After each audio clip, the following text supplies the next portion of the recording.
Судың үш күйінің жиі кездесетіні белгілі. Салқындату және қыздыру кезінде болатын фазалық өзгерістермен таныспыз.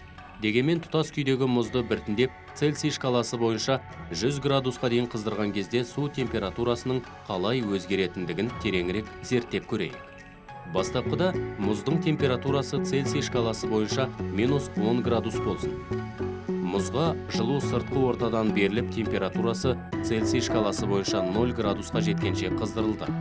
Сол кезде судың алғашқы тамшылары пайда болып, мұз ери бастайды.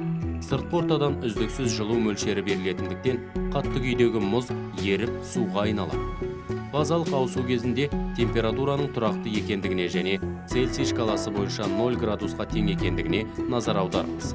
Тек ең соңғы мұз бөлігі еріп болғаннан кейін судың температурасы біртіндеп арта бастайды. Сұйықтықты қыздыру оның температурасының біртіндеп артуына әкеледі. Су температурасы Цельсий шкаласы бойынша 100 градусқа дейін жеткен кезде ол қайнай бастайды. Түзілген бу стақаннан сыртқы ортаға тарала бастайды. Сондықтан сұйықтықтың көлемі біртіндеп азая береді. Дегенмен бұл процесс барысында су температурасы тағы да тұрақты болады және Цельсий шкаласы бойынша 100 градусқа тең.